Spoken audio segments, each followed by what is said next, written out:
مسیح خداوند کے عظیم پرجلال بابرکت نام میں آپ سب کی سلامتی ہو۔ میرا نام ہے پادری کمفرٹ کوکھر اور آپ ایک دفعہ پھر میرے ساتھ موجود ہیں میرے یوٹیوب چینل یعنی خدا کا کلام پر۔ آج ہم ایک دفعہ پھر خدا کے کلام کو سیکھنے کے لیے یہاں پر موجود ہیں، اور اس سے پہلے کہ ہم آج کے ٹاپک کے بارے میں سیکھیں، میری آپ سب سے گزارش ہے کہ آپ ضرور میرے اس چینل کو سبسکرائب بھی کریں اور اس پر جو بھی ویڈیوز آپ سنتے ہیں اس کو ضرور لائک بھی کریں اور دوسروں تک بھی پہنچائیں تاکہ خدا کے کلام کو جو ہے وہ سب تک پہنچایا جا سکے۔ آج ہم جس بات کے بارے میں سیکھنے والے ہیں وہ مسیحی حلقوں میں خاص طور پر کرسمس کے سیزن میں بہت عام پایا جاتا ہے، اور اس سوال کو سمجھنے کے لیے، اس کو جواب کو دیکھنے کے لیے، اس کا حل نکالنے کے لیے ضروری ہے کہ آپ اس ویڈیو کو اینڈ تک دیکھیں، پھر آپ اس سوال کو سمجھ سکیں گے، اس کے جواب کو سمجھ سکیں گے، اور یہ ویڈیو آپ کے لیے باعث سے برکت ہو سکے گی۔ لیکن اس سے پہلے کہ ہم اس کے بارے میں بات کریں، ہم کلام مقدس میں سے متی کی انجیل میں سے ایک حوالہ دیکھیں گے۔ متی کی انجیل اس کا پہلا باب اور اس کی 18ویں آیت سے لکھا ہے، اب یسوع مسیح کی پیدائش اس طرح ہوئی کہ جب اس کی ماں مریم کی منگنی یوسف کے ساتھ ہو گئی تو ان کے اکٹھے ہونے سے پہلے وہ روح القدس کی قدرت سے حاملہ پائی گئی۔ پس اس کے شوہر یوسف نے جو راست باز تھا اور اسے بدنام کرنا نہیں چاہتا تھا، اسے چپکے سے چھوڑ دینے کا ارادہ کیا۔ وہ ان باتوں کو سوچ ہی رہا تھا کہ خداوند کے فرشتہ نے اسے خواب میں دکھائی دے کر کہا، اے یوسف ابن داؤد، اپنی بیوی مریم کو اپنے ہاں لے آنے سے نہ ڈر، کیونکہ جو اس کے پیٹ میں ہے وہ روح القدس کی قدرت سے ہے۔ اس کے بیٹا ہوگا اور تو اس کا نام یسوع رکھنا، کیونکہ وہی اپنے لوگوں کو ان کے گناہوں سے نجات دے گا۔ کلام مقدس کا پڑھا سنا جانا ہم سبوں کے لیے برکت کا باعث ہے۔ میرے عزیزو، سوال نمبر 18ویں اور 19ویں آیت میں ایک سوال پایا جا رہا ہے جس پر آج ہم بات کرنے والے ہیں، جس کو آج ہم ڈسکس کرنے والے ہیں۔ 18ویں آیت میں مریم اور یوسف کے رشتے کو منگیتر کے طور پر پیش کیا گیا ہے۔ لکھا ہے جب اس کی ماں مریم کی منگنی یوسف کے ساتھ ہو گئی، یعنی ان دونوں کو یہاں پر 18ویں آیت میں منگیتر ظاہر کیا گیا ہے، اور 19ویں آیت میں بیان کیا گیا ہے پس اس کے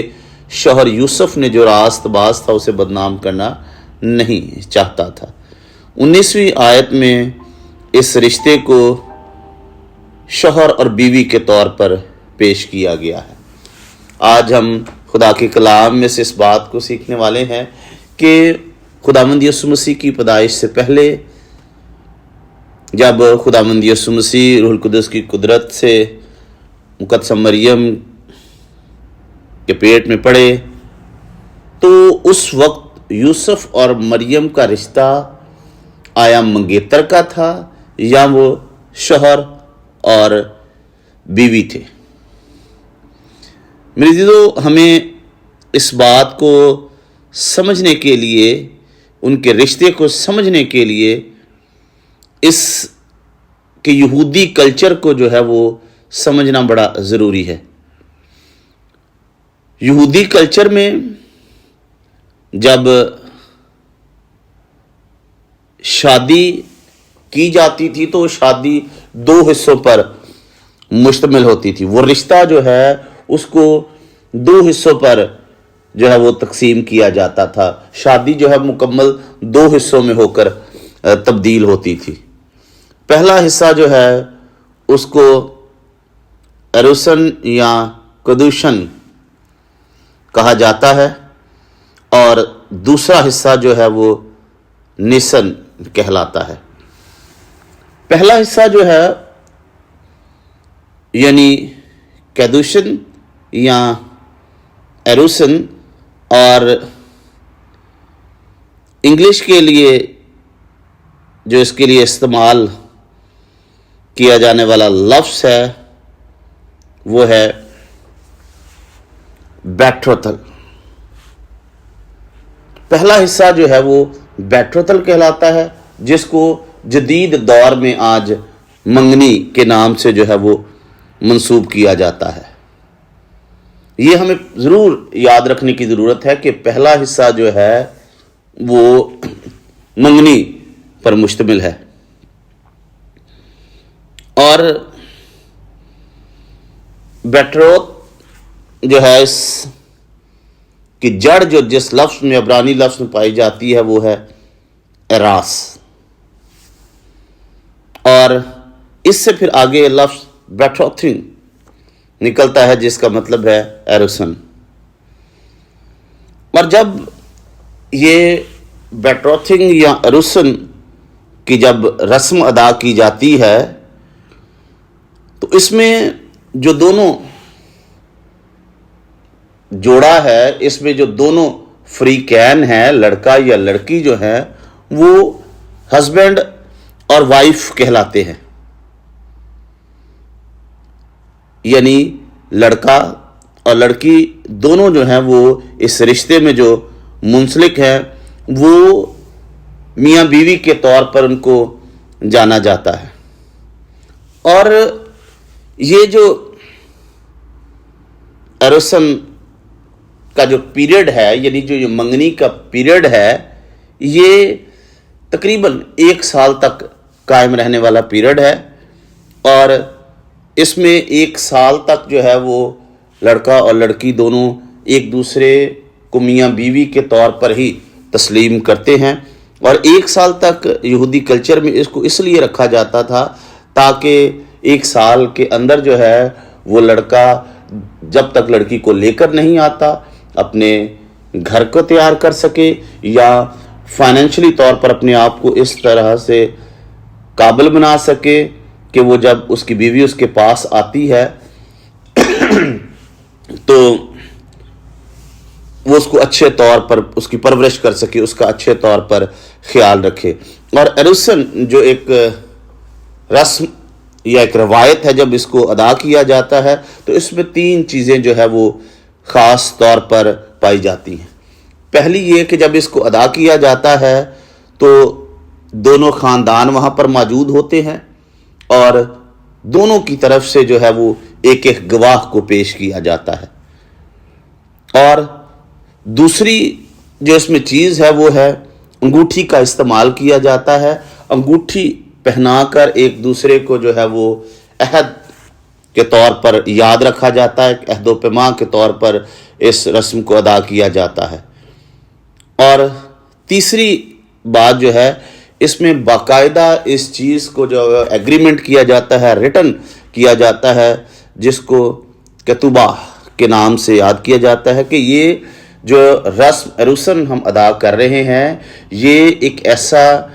ایگریمنٹ ہے، یہ ایک ایسی رسم ہے، ایک ایسی مذہبی روایت ہے، یہ ایک ایسا بندھن ہے جو 2 گواہوں کی موجودگی میں انگوٹھی کو ایک عہد کے طور پر استعمال کرتے ہوئے اور باقاعدہ